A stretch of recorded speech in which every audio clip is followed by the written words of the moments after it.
So, you want to learn how to rank up.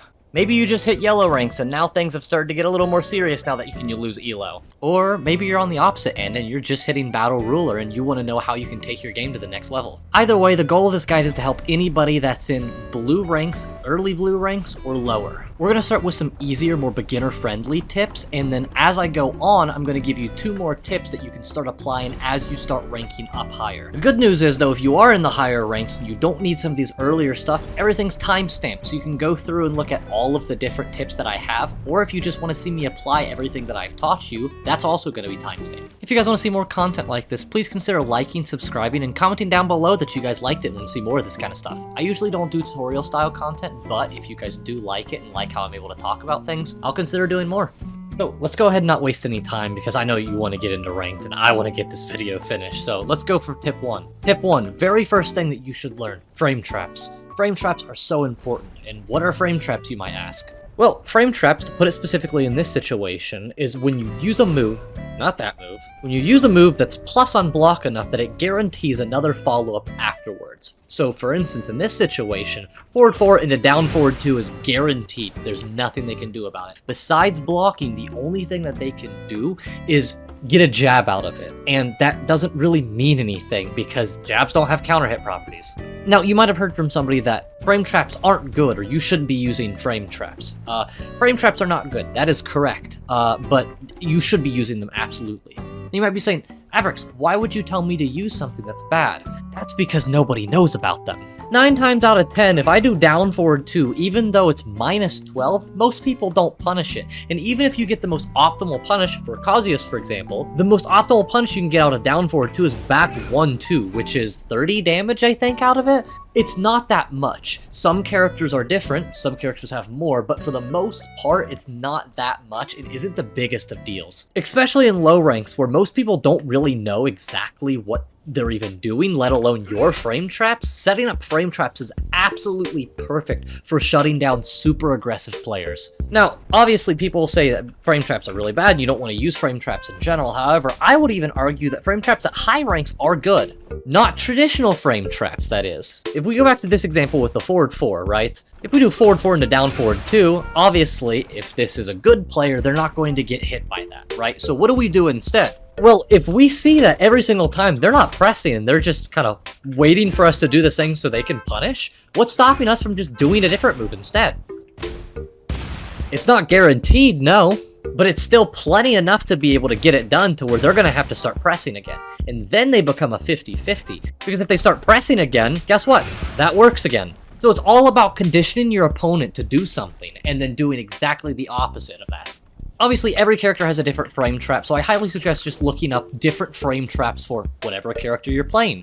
Another thing that a lot of people don't actually realize is most characters actually have frame traps listed under the main technique. For example, right here, number 17, if you see something about good for getting a counter hit on block, that's usually going to be the frame trap moves. Now, is there always going to be the most optimal one? I don't know, probably not. I know that there's some missing. For instance, another frame trap that you can do is sidestep 1 plus 2. Sidestep 1 plus 2 on Kazuya gives a guaranteed down forward 1 plus, or down forward 2. So that's not listed in the list. However, it does give me the normal forward 4 into down forward 2. So if you really want to get super into it, I'd look into YouTube videos or maybe check out some guides that give you character instructions. But outside of that, if you just want to learn basics and don't feel like looking at YouTube stuff, most of the time you should find it in the main technique section. So you got your good frame traps down, but what are frame traps if you can't apply offense once they stop pressing buttons? Well, that's where a good offense really comes into play, and I'll give you a couple of important tips on how to have a really decent defense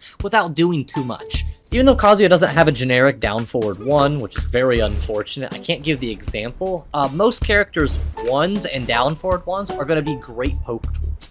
And why do you want poke tools? Well, for instance, if you're not able to set up this, you don't have enough time to set up, a 19 frame move, that's okay, jab. Because most people have something that they can get out of down forward 1 or out of a jab that allows you to either get a decent bit of damage, like 1-1-2 on Kazuya, or is a decent bit of plus on a hit, so it will allow you to be able to have the frames to apply that kind of stuff. I'm not going to tell you to mash specifically, however, it's kind of good in certain situations. Especially if you know what to mash and how to properly mash, it's a great way of getting stuff out of your opponents. Now, you might be saying, again, Avrix, why would I just press buttons? Why would I just press anything? Why would I just be pressing, mashing just everything? Well, don't mash every button. You want to be mashing very specific buttons. Like I said, down forward ones and jabs are going to be very, very, very important. And why is this going to be so important? Well, because 9 times out of 10, the rank that you're going to be at, most people don't practice defense. Most people are practicing offense. So if you have the opportunity to take the turn and practice your offense, they're not going to have a defense to be able to defend against your offense. So as long as you have a good plan for your offense, you can completely destroy their defense. Are they pushing back on you? Are they mashing? Give them a dick jab. Throw one of these at them. You're like, oh, you're hitting me? No, not today. Sidestep. Bam. Dick jab. Shut that shit down. And then once you do, start applying pressure with jabs and down forward ones. Jabs, down forward ones. And then even some of your moves that are frame traps, just doing them empty and continuing to pressure is a great way to just apply mental pressure. Because they might not press on the first one, and they might not press on the second one, but God forbid, if you stay in their face and you keep pressing buttons on them, they're gonna press during one of those times, and you're gonna get a big, big, big counter hit out of it. So overall, what are my suggestions for getting a better offense? Focus on your down forward ones, focus on your ones, focus on your small punishment, your small Tekken, right? That's what you want to be focusing on. You've got your frame traps for your big Tekken, you've got really big combos, I'm sure, probably. So when you want to open somebody up, no matter the rank, you can do certain moves to open them up. Now, sometimes you don't need something as small as a jab to open somebody up at lower ranks, but when you start getting closer to purples and blues, you're going to start needing a little more than just throwing out jabs and just every single low that you can. So, we have an understanding of frame traps, how to use frame traps, we have an understanding of offense, small Tekken, and what you should be using to be pushing forward with your opponents. Now, it's not always going to be your turn, so I think it's best if we finally talk about defense and give you a couple of tips on how you should be playing defense. Now, defense is difficult, I'm not gonna lie. Defense is the hardest part of this entire game. And because of that, I'm gonna have to do the YouTube legal counsel advice and say, I'm not an official Tekken instructor. I can't teach you defense, this is difficult. However, I can point you towards signs that are going to allow you to start making reads and understanding how defense should be played in the game. Is it going to work right away? No. This is going to be the most advanced stuff that I'll be talking about in this video, but I promise you this is the best thing that you can possibly learn. What's the one tip that I could give you for defense? I would probably have to say it's going to have to be timing. Timing on both your moves, but also timing on your opponent's moves. It's very important to pay attention on which the intervals that they are acting. You'll notice that a lot of people very early on are going to act in sets. They're going to act in either singular moves and then holding back. They're going to act in duo moves and then they're going to hold back. Or they're going to act in trios and hold back. Or instead of holding back, they'll do something different. Maybe singles, and then it's a low. Maybe duos, then it's a low. Maybe trios, and then it's walk back. Who knows? It's whatever your opponent decides to do, but it's your job to figure out what they are doing. For instance, a really bad habit that I have is I like to run on intervals of 3, right? So I like to do jab, jab, sidestep, jab, jab, mess around, and then do like a low, right? So jab, jab, right? Jab, jab, low. Right? It's a bad habit of mine that I have, and it's really, really, really bad. However, I'm not the only person with this habit, and there are people significantly worse than me on this. Most people who are playing this game at lower ranks or even mid ranks, anybody who's not a semi-professional player at this point has things that they are doing because it's working. And there are intervals in which people decide that they want to stop pressing and hold back. And that's usually when the opponent likes to capitalize on it. So if an opponent consistently, if I'm playing Kazuya, right, and I'm consistently doing 1-1, 1-1, and then down 1+2, and I always get counter hits, right? The next time I run into an opponent, what am I going to do? I'm going to do 1-1, 1-1, and then down 1+2, right? And if they didn't watch this video, it could have worked on them. But because you are watching the video, you have an understanding of people do things for a reason, right? Sometimes people are just throwing shit out, right? Sometimes people are just pressing buttons, right? But they're pressing buttons for a reason, right? Whether they're pressing those buttons because they were told to press those buttons, or maybe the interval in which they're pressing the buttons is extremely important because it works for them most of the time. Everybody's pressing those for a reason. So learn to focus on intervals in which people are doing. If you don't know the character, there's no reason to watch the move, right? Don't watch the move. Don't try and think about the frame data for the move. That you can do that later when you go into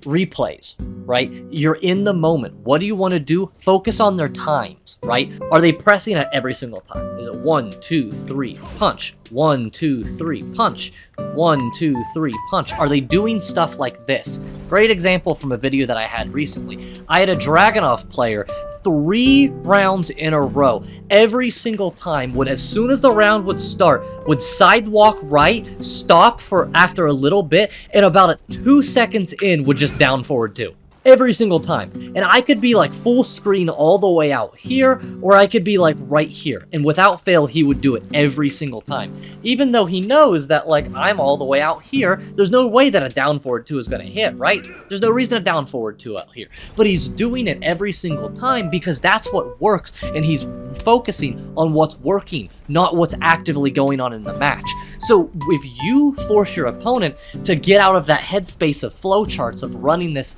flowchart of what they're consistently doing, of this high, high, low, or this high, high, mid, or this double or triple intervals that they're consistently doing, if you get them out of their comfort zone, they get so nervous that they just stop playing. They stop playing the game, and they start instead focusing even harder, which is crazy to think about it, even harder on exactly what's getting them killed. Right? If you ever watch like a streamer or a professional player say, oh, you know, they just like finish themselves off, like low ranked players just they just die. You don't have to do anything. They'll just die themselves. That's the reason why, is because they're so set on these flowcharts and these intervals that once this professional player or decent player realizes what those intervals are, it just becomes waiting for that to happen and not doing anything. So if you just wait for that next interval, punish it, now it's your turn and you can apply everything I just told you. And the second you lose your turn, you just wait for your interval again. So in theory, you have control of the game at all times, and it's technically always your turn. So how could you practice this outside of game without, you know, risking your ranks and stuff like that? Go watch your replays. Finish a game. You don't have to think about anything you're actively doing, and then go back and rewatch that replay. And I promise you, you will find an interval or a pattern to somebody's play style. There's always there. Even professional players have patterns. No matter how small they are, they all have patterns. And it's up to you when you're playing defense to play I Spy and spot that.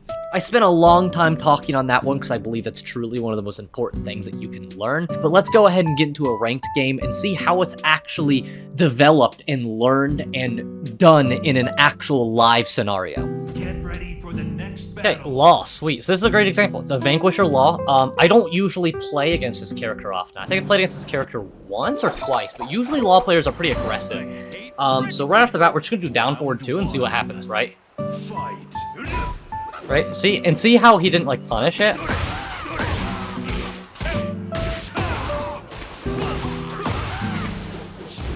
Yep, so he blocks that, so see? So that's right off the bat. He's actively thinking about the character that he's playing.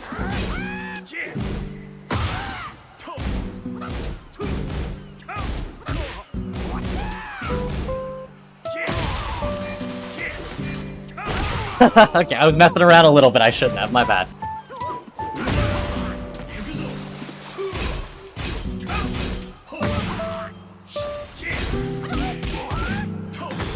And we're gonna get that. So he's starting to get a little nervous, right? He's being a little more cautious. Let's do down forward 2 again. Oh. Okay, that's punishable. That's great. So he's ducking. No? Yeah, you ducked that time. So he's just kind of instinctively ducking. He's not really doing anything, right? So he's kind of running the same game plan here. So we're kind of able to just kind of keep doing this. Okay.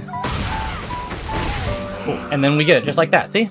So it was more of kind of just like focusing on what he was doing. He was ducking a lot, so I knew that I was like, okay, cool, no problem. So we'll rematch him again, we'll play again to kind of solidify it, right? He's ducking in my face a lot, just because probably he's been told he needs to duck, right? So he doesn't really understand why specifically he needs to be ducking against certain characters. So I'm gonna try and get him, yeah, like that. Trying to get him in a mid, when he's ducking, when he shouldn't be. Oh, I wasn't even paying attention there. He's ducking in front of me. He's really afraid of this hell sweep. So now I don't even have to do a hell sweep. Fight.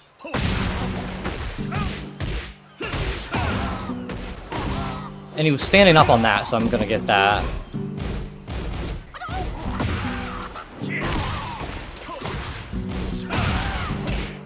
And we got the second round. So yeah, so it's a lot of his game plan has came down to just being afraid of me. Good. That's what he needed to do.